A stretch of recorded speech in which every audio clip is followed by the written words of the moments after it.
Good afternoon. I don't mean to interrupt your live shot with Dr. Fauci.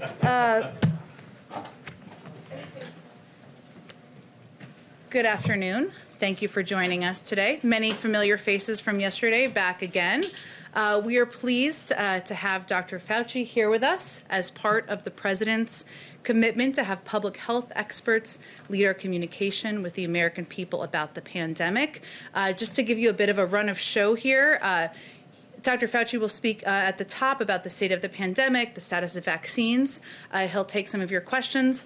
I will play the role of the bad cop when it's time for him to go and get to the work of the American people. And then I will do a topper and I'll answer a bunch of your questions as well. So there's lots to come after this. With that, I will turn it over to Dr. Fauci. Thank you very much. And I'm going to just spend a couple of minutes just summarizing the status of where we are. And then maybe addressing some of the things that I know are on people's minds. So, first of all, obviously, we are still in a very serious situation. I mean, to have over 400,000 deaths is something that, you know, is unfortunately historic in the very bad sense. When you look at the number of new infections that we have, it's still at a very, very high rate. Hospitalizations are up. There are certain areas of the country, as I think you're all familiar with, which are really stressed from the standpoint of beds, from the standpoint of the stress on the healthcare system. However, when you look more recently at the 7-day average of cases, remember we were going between 300,000 and 400,000 and 200,000 and 300,000. Right now it looks like it might actually be plateauing in the sense of turning around. Now, there's good news in that, but you have to be careful that we may not be seeing perhaps an artifact of a slowing down following the holidays. So when we see that, we think it's real. But one of the things, and it's interesting, I'm sort of getting a deja vu standing up here because I said something like this almost a little bit less than a year ago when we were talking about the acceleration of cases in the late winter, early spring of 2020 when we were having New York City metropolitan area being the epicenter of what was going on, that there are always lags, so please be aware of that when you have cases and then a couple of weeks later you see it represented in hospitalizations, intensive care, and then a couple of weeks later in deaths. So you have almost a paradoxical curves where you see something plateauing and maybe coming down at the same time as hospitalizations and deaths might actually be going up. So this is something that I just put on your radar screen. It is not an unusual thing to see that sort of thing. The other point I want to make is one that we're getting asked a lot regarding questions. That is, what is it about these mutants that you're hearing about? The mutants in the UK, which we know are in about 20-plus states, the mutants that we're seeing in South Africa and in Brazil. First of all, we need to understand that RNA viruses like coronaviruses mutate all the time. Most of the mutations don't have any physiological relevance with regard to the function of the virus itself. However, every once in a while, you get mutations, either singly or clustered in combinations, which do have an impact. So what have we learned thus far? And I want to emphasize thus far because we're paying very, very careful attention to this, and we take it very seriously. At least from the experience that our colleagues in the UK have had, the one that is in the UK appears to have a greater degree of transmissibility, about twice as much as what we call the wild-type original virus. The one that is in South Africa is a bit different, and I'll get to that in a second. So it does look like it increases the transmissibility. They say correctly, on a one-to-one basis, it doesn't seem to make the virus more virulent or have a greater chance of making you seriously ill or killing you. However, we shouldn't be lulled into complacency about that, because if you have a virus that is more transmissible, you're going to get more cases. When you get more cases, you're going to get more hospitalizations. And when you get more hospitalizations, you're ultimately going to get more deaths. So even though the virus on a one-to-one basis isn't more serious, the phenomenon of a more transmissible virus is something that you take seriously. The next thing is, does it change enough to interfere with the efficacy of a whole group of monoclonal antibodies that many of you are aware of. The monoclonal antibodies that are being used for treatment in some cases and prevention. Since monoclonal antibodies bind to a very specific part of the virus, when there's a mutation there, it has much greater a chance of obliterating the efficacy of a monoclonal antibody. And we're seeing in the much more concerning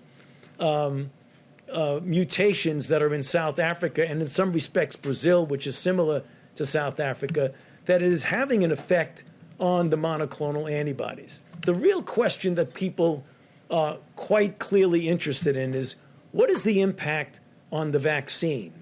And so far, literally, we have this new phenomenon that are preprint journals where people get data and they put it into a preprint server where it hasn't yet been peer reviewed. But you have to pay attention to it because it gives you good information quickly. Ultimately, it gets confirmed. And we're seeing them coming out over the last few days. And what they're saying is that what we likely will be seeing is a diminution, more South Africa than UK.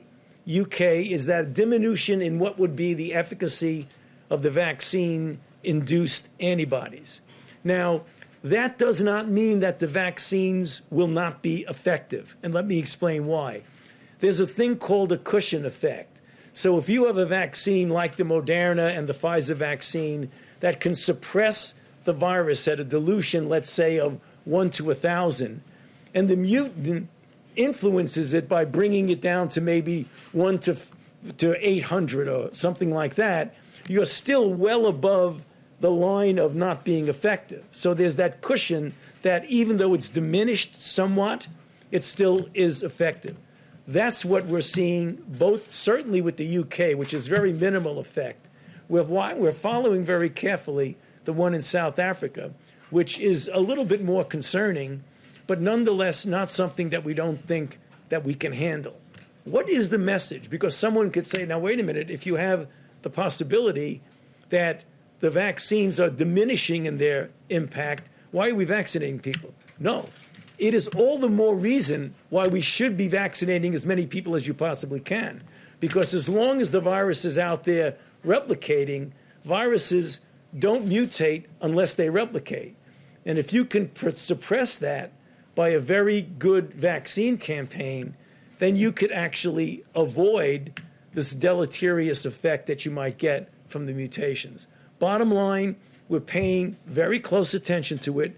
There are alternative plans. If we ever have to modify the vaccine, that is not something that is a very onerous thing. We can do that given the platforms we have. But right now, from the reports we have, literally as of today, it appears that the vaccines will still be effective against them. With the caveat in mind, you want to pay close attention to it. So, Jim, why don't I just stop there and then maybe just answer some questions on anything else that I said. So, yeah. How helpful would it have been if Amazon got involved with the federal response to COVID-19 before Biden took office? And do you know about any plans or discussions ahead of yesterday? No, I don't think I could answer that question. I'd be waving my hands about that. Sorry. Well, you know, one of the new things in this administration is if you don't know the answer, don't guess. Just say you don't know the answer. Yeah. Yes. Dr. Fauci, a couple of questions, if I might. I'd like to follow up with you on what you just said about this strain in South Africa. Has that strain made its way to the United States? And what, if any, concerns do you have? How much do we understand about it? Great question. Thus far, it does not appear at all that the South African strain is in the United States. However, we must be honest and say that the level of comprehensive sequence surveillance thus far is not at the level that we would have liked. So we're going to be looking very, very carefully for it. But given the information we have today, it doesn't appear that the South African strain is here. Okay, and if I could just ask you about the effort to distribute the vaccines, because of course that's what most people want to know. When are they going to get a vaccine? Is the Biden administration starting from scratch with the vaccine distribution effort, or are you picking up where the Trump administration left off? No, I mean, We certainly are not starting from scratch because there is activity going on in the distribution. But if you look at the plan that the president has put forth about the things that he is going to do, namely get community vaccine centers up, get pharmacies more involved, where appropriate, get the Defense Production Act involved, not only perhaps with getting more vaccine, but even the things you need to get a good vaccine program. For example, needles and syringes that might be more useful in that. So it's taking what's gone on, but amplifying it in a big way. President Biden said that what was left was abysmal, essentially. I mean, is there anything actionable that you are taking from the previous administration? Well, is that delaying your efforts to get the vaccine? I mean, that's the question. No, I mean, we're coming in with fresh ideas, but also some ideas that were not bad ideas with the previous administration. You can't say it was absolutely not usable at all. So we are continuing, but you're going to see a real ramping up of it. One more final question. You had said that most people will be vaccinated by the middle of 2021. Is that still your expectation? Yes, it is. I mean, I believe that the goal that was set by the president of getting 100 million people vaccinated in the first 100 days is quite a reasonable goal. And when you get to the point, and one of the things that I think is something we need to pay attention to, and I, quite frankly, have been spending a considerable amount of my own time, is outreaching, particularly to minority communities, to make sure that you get them to be vaccinated and you explain why it's so important for themselves, their family, and their community. If we get 70 to 85% of the country vaccinated, let's say by the end of the summer, middle of the summer, I believe by the time we get to the fall, we will be approaching a degree of normality. It's not going to be perfectly normal, but one that I think will take a lot of pressure off the American public. Dr. Fauci, you're one of the few holdovers from the previous administration to this current one. What has been your experience with this new team? And in your view, what would have been different in terms of the trajectory of this outbreak from the start had a team like this been in place at the beginning?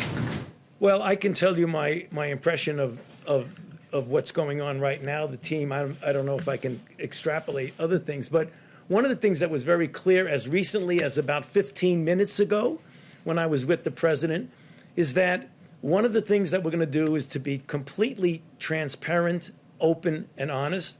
If things go wrong, not point fingers, but to correct them and to make everything we do be based on science and evidence.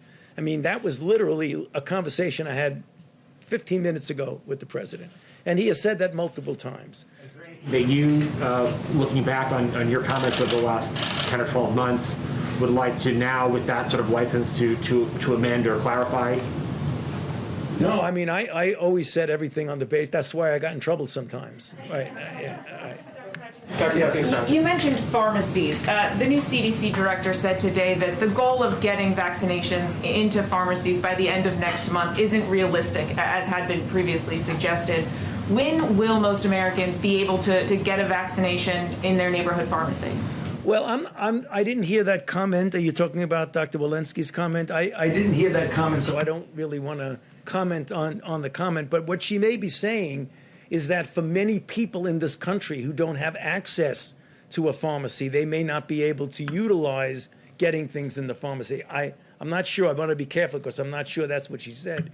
We just had a conversation about how we're going to get vaccines to people who are in pharmacy desert areas where they don't have easy access to a pharmacy.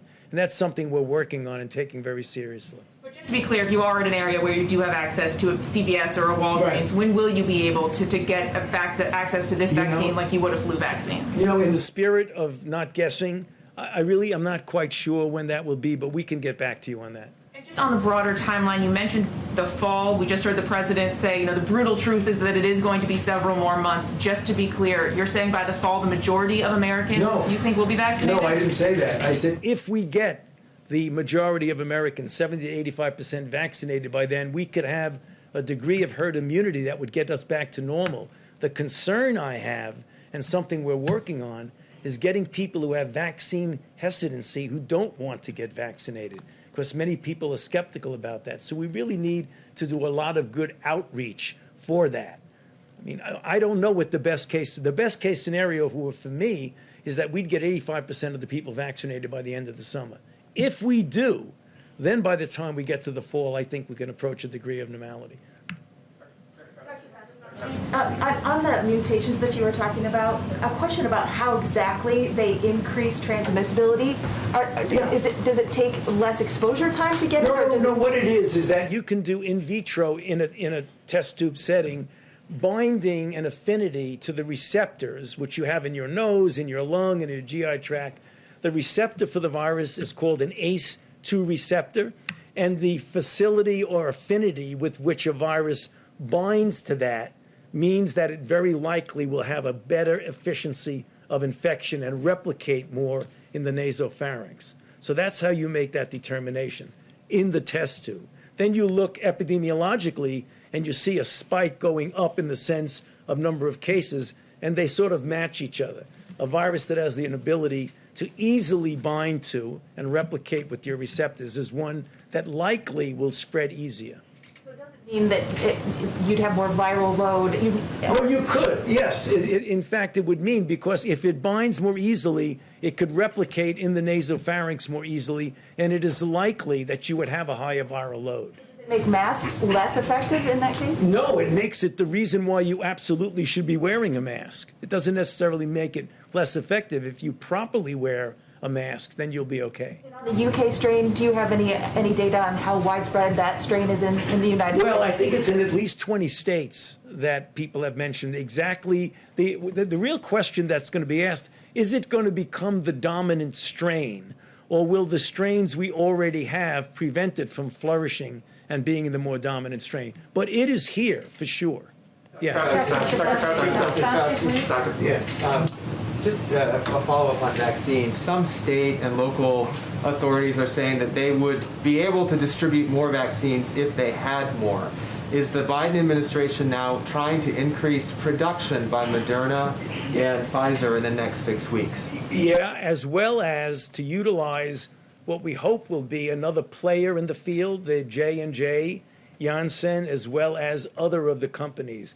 But also, as the president has said in his plan, to do whatever he can to expand the availability of vaccines, whatever that is. I mean, he said that he's going to just use every possibility, including the Defense Production Act. Can you explain the discrepancy between what some states are saying about needing more vaccines and the CDC saying that a lot of vaccine is still remaining on people's or on their shelves? Yeah, I think that is something that we need to really take a close look at, because that is sort of an inconsistent discrepancy. And one of the things we want to do is to find out why that's the case. And if it is the case, particularly the thing that would be most disturbing, if there's vaccine laying around and people are not using it when others would need it. But I don't know the answer to that question, but we need to look into it. Dr. Fauci, you've joked a couple times today already about the difference that you feel in being kind of the spokesperson for this issue in this administration versus the previous one. Can you talk a little bit about how much different do you feel, less constrained?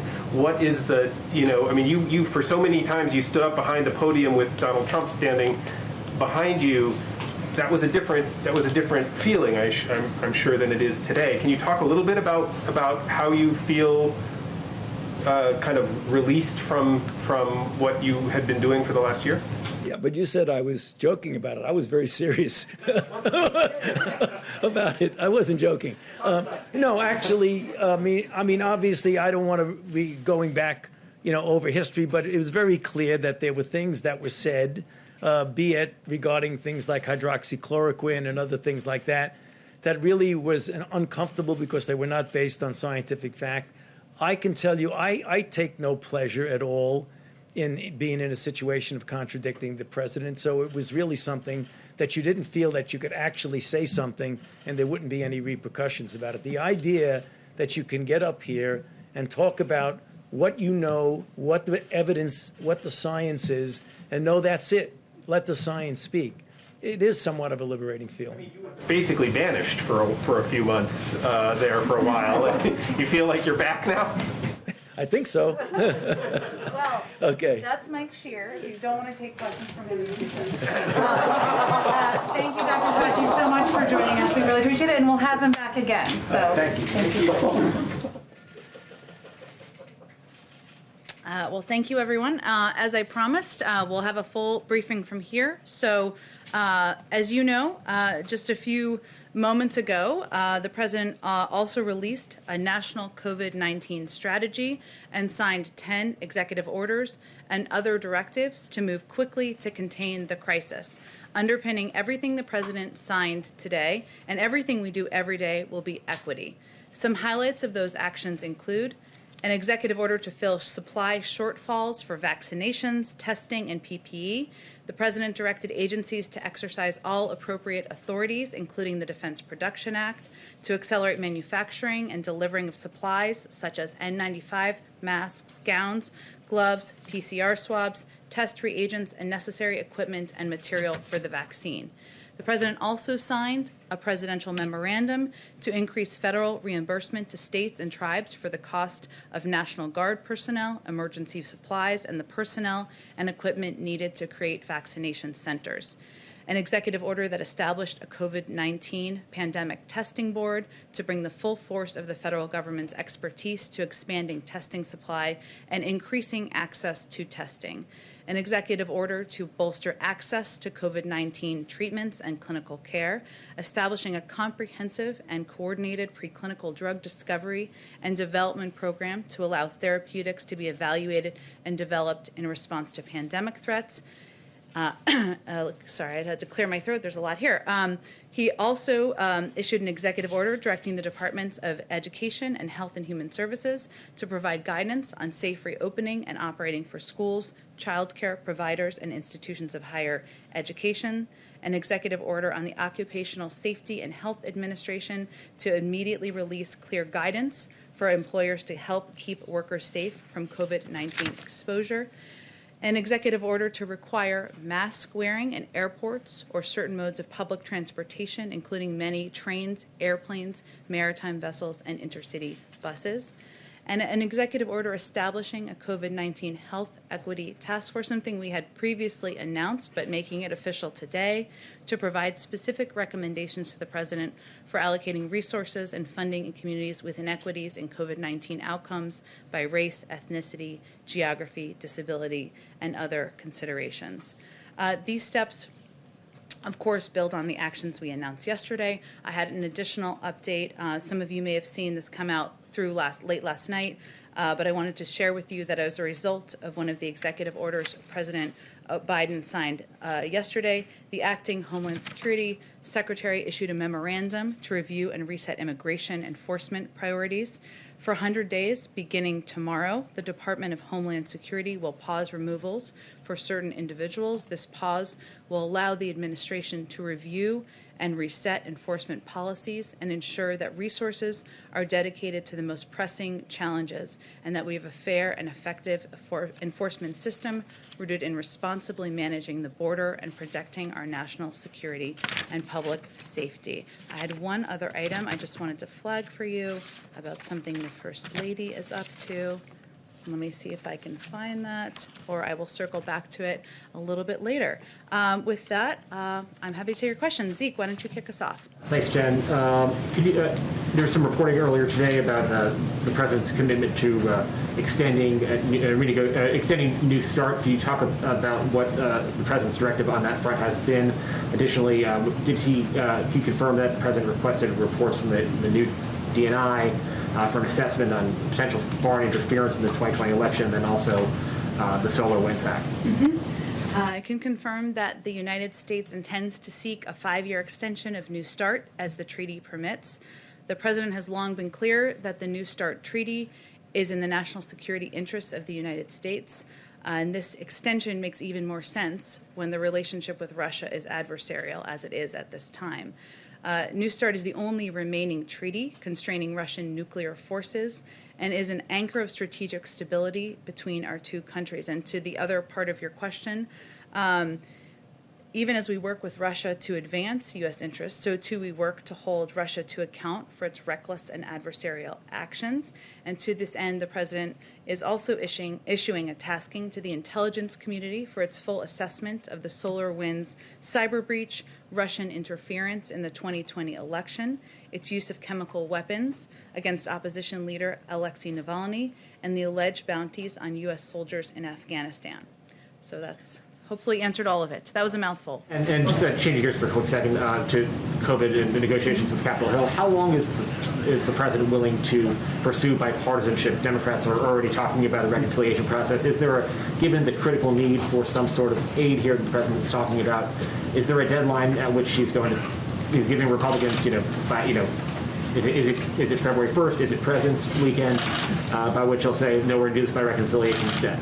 Well, I'm not going to set any deadlines on our first full day in office, but I will say, and hopefully I'll have more for all of you on this tomorrow, we are going to be increasing our engagement. It's already been ongoing even before the president was inaugurated yesterday, but hopefully we'll have more to share with you tomorrow on meetings, engagements, discussions that will be going on with leaders on Capitol Hill and many members over the course of the next several days. As I conveyed to all of you yesterday, his preference and priority is a bipartisan package and working with members of both parties to come to agreement on that, because he believes that the crises facing the American people, as we saw the jobs numbers this morning, the unemployment insurance claims, I should say, we put out a statement by our NEC director in case you didn't see that. As we've seen, and the reports from Dr. Fauci just a few minutes ago, this crisis is dire and it requires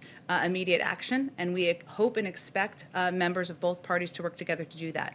We're also not going to take options off the table, so we'll proceed with those discussions over the next couple of days. Go ahead, Christine. Hi, Jen. If I could just follow up on that. There was some reporting that there was going to be a meeting this weekend with a bipartisan group of lawmakers. Can you give us any indication? Is that going to happen with President Biden or with his economic team? Is that your expectation? Well, I think the reporting was around a meeting with NEC Director Brian Deese. I spoke with him earlier today. He is definitely going to be engaging with a range of members and a range of different groups of members from Capitol Hill in the coming days. I think we were still working to confirm specific meetings before I came out here, and I hope to have more for all of you on that by tomorrow. Okay, and more broadly speaking, Jen, President Biden has proposed this $1.9 trillion package.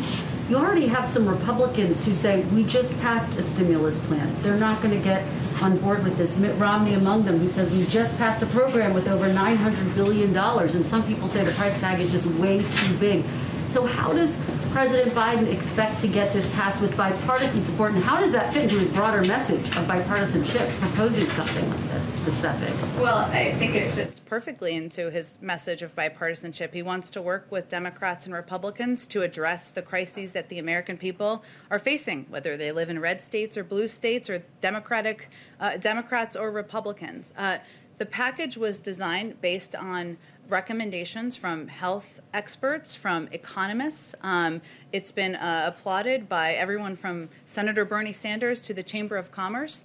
And there are specific pieces in there that are meant to serve as a bridge for the American people, including a large percentage of it that's for unemployment insurance, funding for vaccine distribution, something that is pivotal, as we've already been discussing here today, for reopening of schools. So part of the discussion we'll be having with members is what do you want to cut? And this is a plan that he feels addresses the crisis at the moment. One quick follow-up on that. The work of the Senate is being held up by this dispute over the filibuster. Where does President Biden come down on that?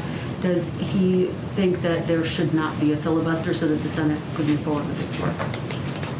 Well, the president-elect spoke just yesterday, as you all saw, about the spirit of working together and bipartisanship to confront the four crises facing us. You've already seen him work with Republicans and Democrats and work toward a bipartisan approach to passing packages that will address the crises we're facing, and that certainly is his priority and his preference. So that's what he'll continue to work on day 2 of the administration. Go ahead, Mike Scheer. Okay, see, you can call her. I just gave you a hard time. Go ahead. That's fine.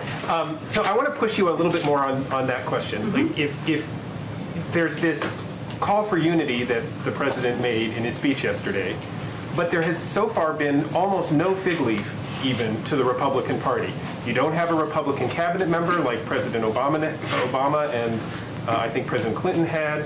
The executive orders that he's come out the gate have been largely designed at erasing as much of the Trump legacy as you can with executive orders, much of which the Republican Party likes and agrees with. You've put forth an immigration bill that has a path to citizenship but doesn't do much of a nod towards the border security. And you've got a $1.9 trillion COVID relief bill that has, as folks have said, already drawn all sorts of criticism. Where is the actual action behind this idea of bipartisanship? And when are we going to see one of those, sort of substantial outreaches that says this is something that, the Republicans want to do too? Well, I guess what I would send back to you, there was a lot in there, so let me do my best here. But, Mike, is unemployment insurance only an issue that Democrats in the country want? Do only Democrats want their kids to go back to schools? Do only Democrats want vaccines to be distributed across the country? We feel that package, he feels that package is designed for bipartisan support. I will also say that we have also had some positive developments on our confirmations and our nominees. Last night, as you all saw, the president's nominee, now confirmed first female leader of the intelligence community, was confirmed with a vote of 84 to 10. You can check me on that, but an overwhelming vote. We've seen progress today on the nomination and hopeful confirmation of Lloyd Austin. So there is movement supported by both sides of the aisle and members of both parties. I think if you talk to Democrat or Republicans on the Hill, which I know many of you do, they will say they're not looking for something symbolic. They are looking for engagement. They're looking to have a conversation. They're looking to have a dialogue. And that's exactly what he's going to do. Go ahead, Mary. On that, has the president reached out to congressional leaders to sit down and discuss this relief package? Will he be? How much personal involvement is he going to have in this process?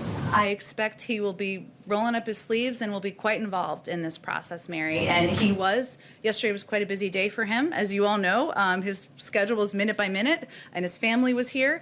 But he was involved even before yesterday, having conversations with members of both parties, picking up the phone and having those conversations. He saw, of course, members of both parties. He invited leaders from both parties to join him at church. Obviously, that wasn't really a discussion about specifics of the bill, but he did have an opportunity to talk about his agenda and working together on his agenda moving forward. But I think you will see him quite involved in the days ahead, but you will also see the vice president quite involved. You will also see policy leaders like Brian Deese and others in the administration quite involved and having conversations with both Democrats and Republicans. But no plans right now to sit down with them. Well, I think we will have more to share with you soon in terms of engagement of many of our senior officials with members of both parties. And on the Defense Production Act, just to be clear, has the administration actually invoked the Defense Production Act? And if so, can you spell out what changes we may see because of this? Which companies are being asked to make what? Well, let me give you a very specific example that helped really make it clear for me. One area is to acquire more low dead volume syringes, and what that does is these specialized syringes allow pharmacists and vaccinators to extract an extra dose of the Pfizer vial, so making more doses available, of course. It also prioritizes the Defense Production Act raw materials that are used to produce the vaccine, so reducing bottlenecks. And it enables manufacturers, us to empower and invoke, I guess, an action from manufacturers to make sure we have the materials we need to get the vaccines out the door and in the arms of Americans. In terms of, obviously, he signed it this afternoon. I'll have to just circle back with you on what it means, if it's officially invoked in this moment or if it takes some time, and we can circle back with you after the briefing. Go ahead, Jen. On stimulus, is the White House drafting a legislative bill? You mean in terms of the what he announced last Thursday? Well, he announced what his specific ideas will be and what his vision is. But right now we're having discussions with members of both parties, as we have for the last week, about what that will look like. Okay, so no bill draft coming out of the White House is what I'm saying. Well, I'm happy to talk to our legislative team about that. I think what was important to the president was to outline what his vision would be. This is how the process should actually work, right? The president outlines, here's my vision, here's what I think should be in a package. Let's have discussions, let's have engagements with both parties, and let's see what comes out of the sausage making at the other side. Go ahead, Anita. I'll come back to you. I'm sorry I keep missing. Just following up on what Kristen asked, I don't think I heard an answer about whether the president supports keeping the filibuster, or where he sits on that. Has he talked to Senator Schumer about that? I mean, he served there a long time. What are his thoughts on that? I think what I was conveying to Kristen is that the president has been clear. He wants to work with members of both parties and find bipartisan paths forward. And I don't have any more conversations to read out for you at this point in time. Specifically answer that, unless I'm not understanding your answer. I don't think I have more to add to my answer. Okay. And then just on the impeachment trial, I know that there was some talk about sort of the Senate doing both things at the same time, two things at once. There's some reporting this afternoon that Republicans are pushing to have the impeachment trial start in February. Where do you all stand still now on that? Are you still looking for that both paths to happen at the same time? Would it be preferable to do that first, or are you okay with later, as some Republicans are talking about? Well, Anita, I think we have been pretty consistent that we believe the timing and the mechanisms for the Congress and the Senate moving forward and holding the former president accountable, we'll leave that to them. And what our biggest priority and focus is ensuring that it doesn't delay the Senate, Congress moving forward in consideration and discussion around the COVID relief package that the president proposed last week. Go ahead. Thank you, Jen. Is the print cooler? I have a question for myself and then a question for someone who cannot be here because of the social distancing policies. My question is this, and it's about unity again. I've heard from conservatives who are afraid that the president is going to try to pull back religious conscience exemptions for groups like Little Sisters of the Poor. The president pledged he would do that in July when Little Sisters won a case in the Supreme Court. The Health and Human Services nominee Javier Becerra pursued that line of going after the exemptions as Attorney General of California. What's the president going to do on that? I haven't discussed that particular issue with him. I'm happy to circle back with you, but I don't. There's not a change in his position from what he said earlier this summer. Did you have another question? Question from Adam Longa of WUSA 9.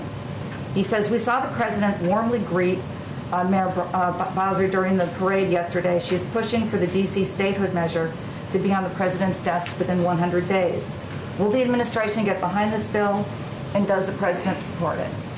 I hate to disappoint you, but I will have to circle back with you on that as well. There's quite a bit going on. I have not discussed D.C. statehood with him in the last 36 hours. I look forward to hearing it. Okay, sounds great. Go ahead and back. Yeah, thanks, Jen. I wanted to circle back on something COVID related. I know the president has obviously made a priority of resuming in-person learning in the first 100 days. I wondered, is the administration planning to issue any kind of uniform guidance to states on, whether it's reopening schools, reopening businesses, indoor dining, stuff like that? Or are you all planning to just kind of leave it to states to do sort of a patchwork based on their own situations? Well, as Dr. Fauci conveyed, our objective is to ensure that health and medical experts are leading the effort in delivering guidance, determining guidance, and also communicating it with the public whenever possible. And any guidance would come, of course, as you know, from the CDC. We will, of course, defer to that. But part of our priority and our focus here is on providing more engagement with states, more clear guidance from the federal level in terms of how we're planning to operate, what data we're seeing, how vaccines are being distributed, what we see as the challenges, and that communication has been lacking as we understand it from our conversations in the past few months. So that is what we will focus on improving in the months ahead. Would you specifically, are you planning to do daily or weekly calls with states, or how are you planning to up the communication there? Well, we have an entire COVID team, as you know, who are now, most of them are official, and part of their role will be engaging with governors, Democrats and Republicans, mayors, local elected officials to gain a better understanding of what's happening on the ground. That will be how they're going to be intaking a great deal of information. Obviously, health care providers and experts on the ground as well. We will also do engagement from the level of the president and the vice president as well, because they also want to have that conversation with states and local officials on what they're experiencing, what they see the challenges as, and how they can be addressed. And that's something I think in President Biden's heart. He is a local elected official still, and he gets into the weeds of what they're experiencing, and he will be involved in that himself. Go ahead and way back. Thanks, Jen. There's a lot of really big things that the administration wants to do: infrastructure, the stimulus, tax reform. Can you sort of lay out the cadence for us over the upcoming year? How do you envision those three major things playing out? What's the order? When do you think those will be taken up? When will they happen? Well, what I can lay out for you on our first full day here is what our initial priorities are, and they revolve around addressing the 4 crises that the president has stated that the country is facing, including getting the pandemic under control, getting people back to work, addressing our climate crisis, and addressing racial equity. And so, go ahead. No, I was going to ask you, do you think tax reform happens in 2021? I don't really have any predictions for you on that. I think at this point in time and for the foreseeable future, addressing the pandemic, getting the pandemic under control, and that linkage to getting people back to work will be his top priority. Keystone XL, the decision yesterday from the president, what would you say to those who have lost their job or will lose their job as a result of that decision? What would the message from the president and the White House be? The message of the president and the White House would be that he is committed. His record will shows the American people that he's committed to clean energy jobs, to jobs that are not only good, high-paying jobs, union jobs, but ones that are also good for our environment. He thinks it's possible to do both. He led an effort when he was the vice president to put millions of people to work with both of those priorities in mind, and he will continue to do that as president. But he had opposed the Keystone Pipeline back in 2013 when it was when there was a consideration of the permit, or sorry, I don't think it was 2013. I think it was a little bit after that. And he's been consistent in his view, and he was delivering on a promise he made to the American public during the campaign. Go ahead all the way in the back. Thank you. I wanted to ask you about India-US relationship. What is President Biden's vision of an India-US relationship, the relationship between the world's oldest and the world's largest democracies? Well, first I would say that President Biden, who of course has visited India many times, respects and values the long bipartisan, successful relationship between leaders in India and the United States. He looks forward to a continuation of that. Obviously, he selected and yesterday she was sworn in, the first Indian American to serve as president or vice president. Certainly a historic moment for all of us in this country, but a further, cementing of the importance of our relationship. So, go ahead, George. Yeah, thanks. 2 questions, if I could. One on the Hatch Act. Will this administration take that seriously, and do you think it's ever appropriate for this White House to have a political event or a political meeting? Well, as you know, there are some political events that are acceptable, but we certainly take the Hatch Act seriously and will abide by that. And you will not see a political rally on the South Lawn of the White House with under President Biden. The second one, this may sound trivial, but presidents and candidates have some events where they're fun for the candidate. The big crowd on the acceptance speech at the convention, the big crowd at the inauguration, big rallies. Because of COVID, this president has been denied all those. Has he ever been at all wistful about sort of missing the fun parts of being a candidate and the inauguration?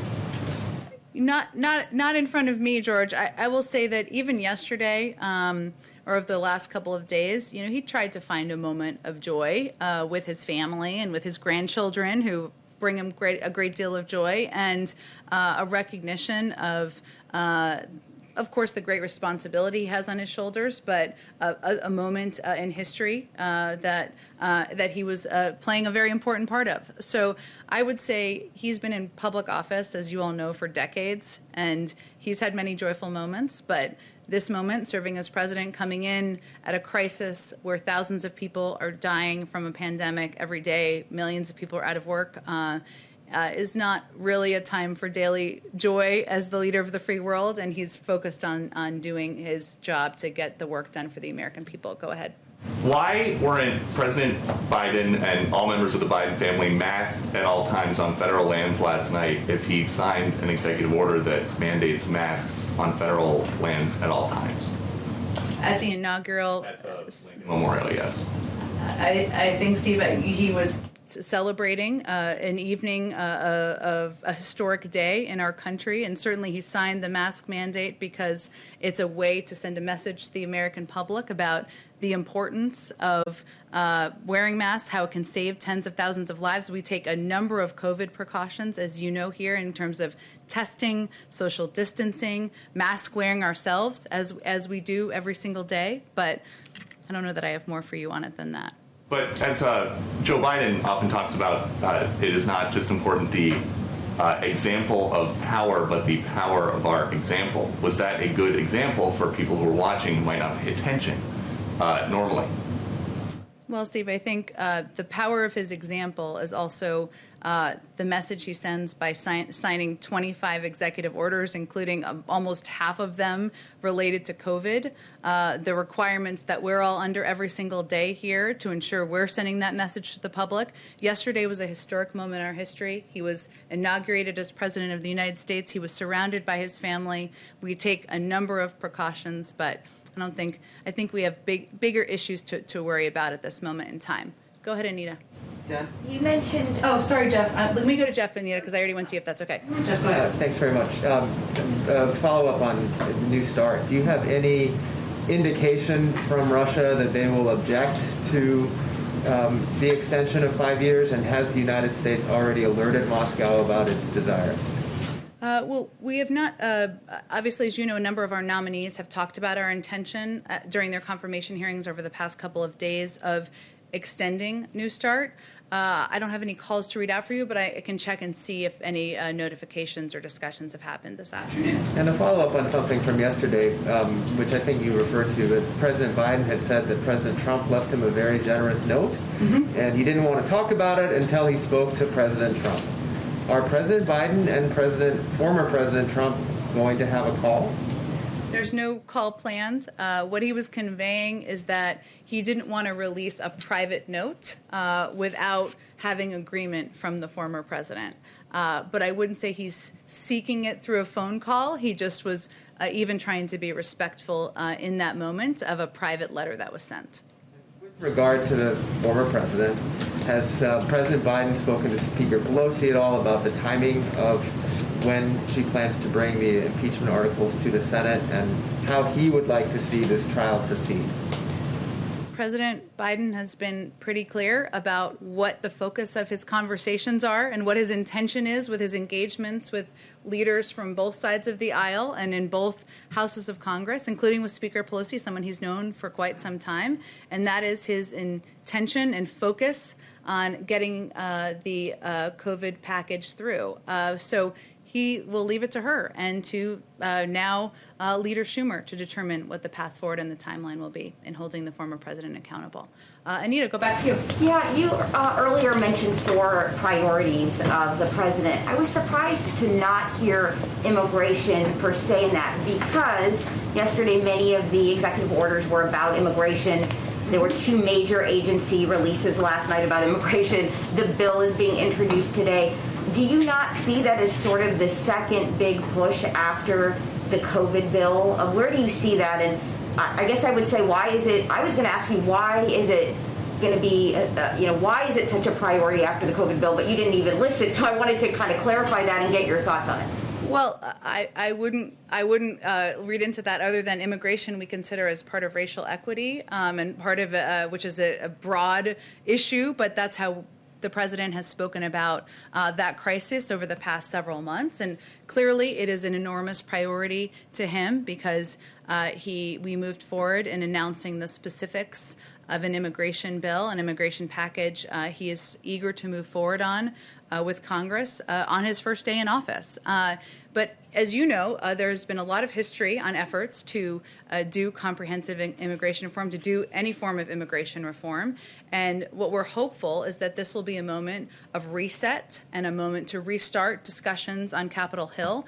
There are already a number of co-sponsors who have been announced to have those discussions. There are experts on immigration who have worked on this issue on both sides of the aisle. Historically, it is an issue that there is bipartisan support from the business community, supports from a range of outside groups with different political tilts, and we're hopeful that that will help propel it forward.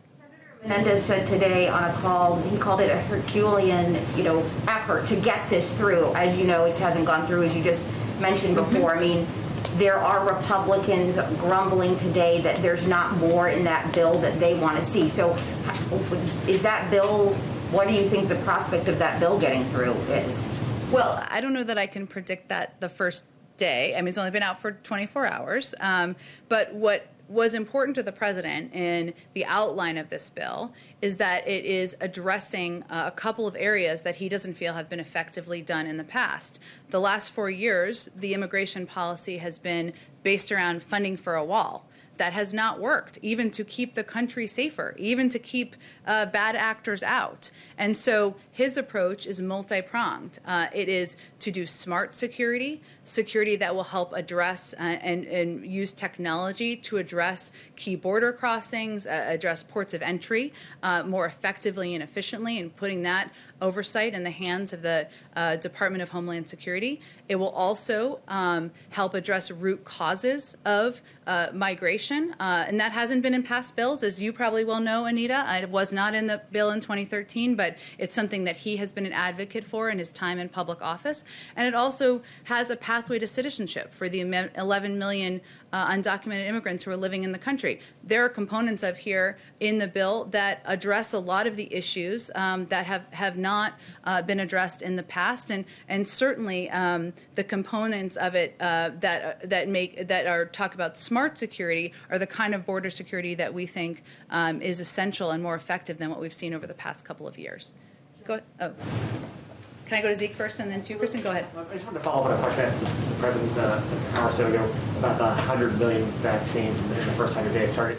That's roughly a per diem basis of where the vaccinations are right now. Can you just elaborate a little bit why the President isn't setting the bar a little bit higher? It may be require another nudge. Just to explain to the American people when they see these statistics of, one tracker had 1.6 million yesterday.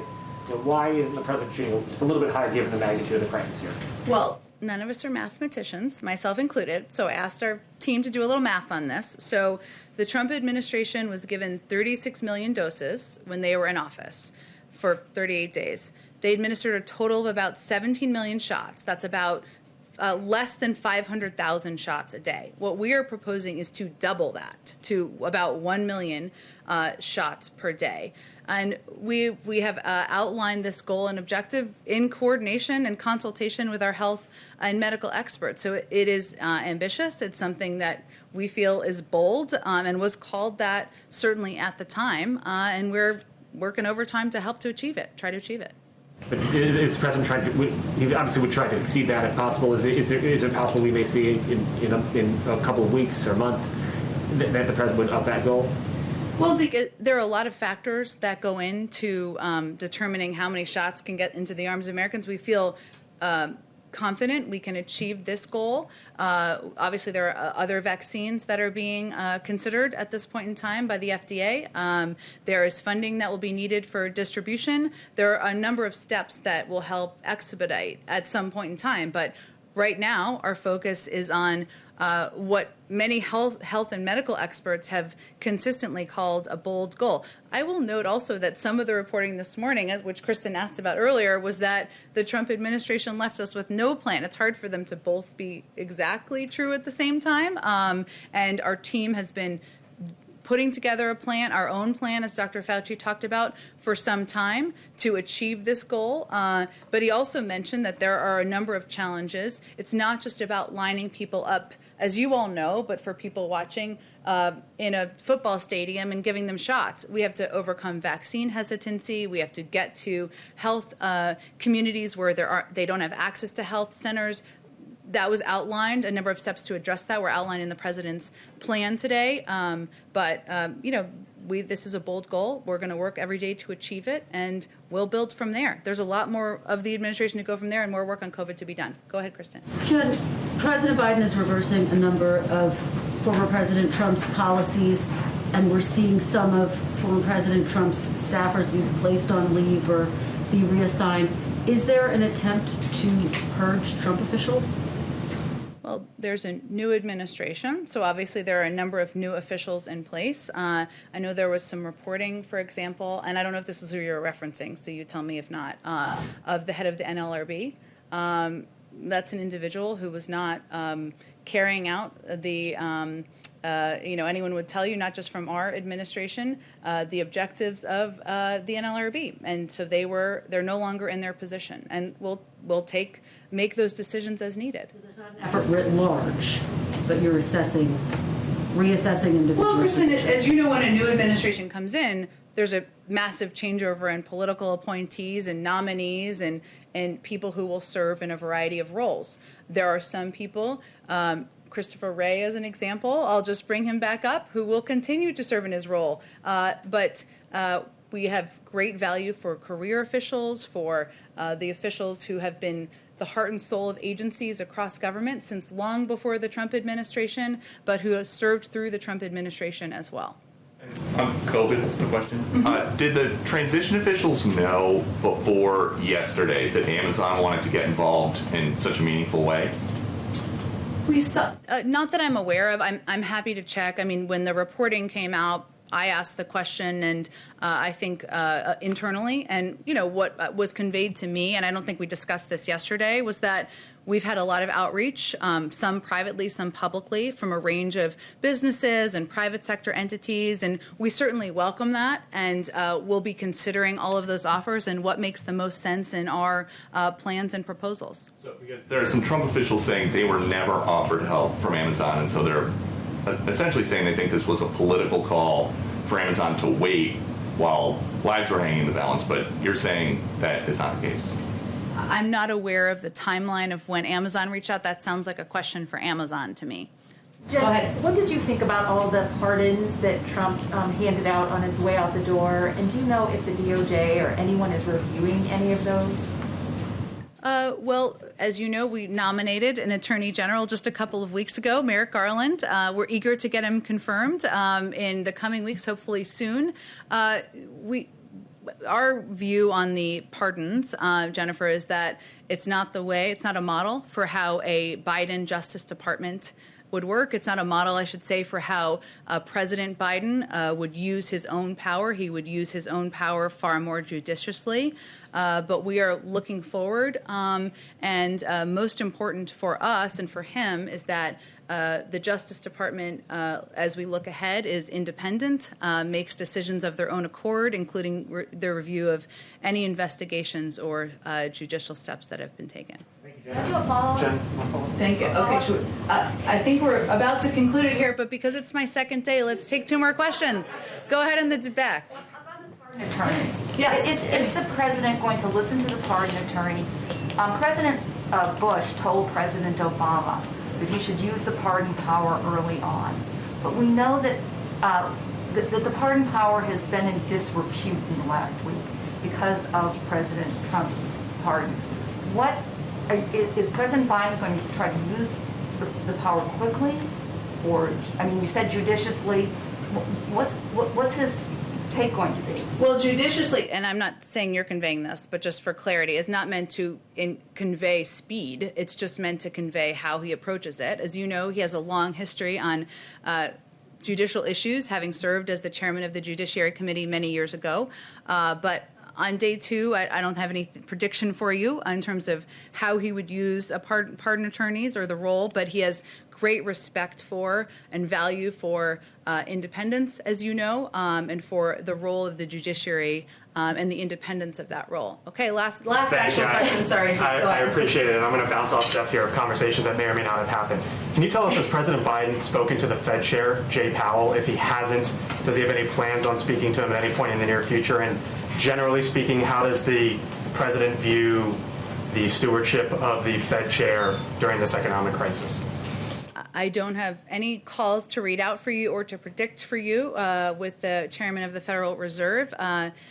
He clearly has a great deal of respect and value for the Federal Reserve and the role they've played historically, given he nominated the former chair to serve as the first female Treasury Secretary.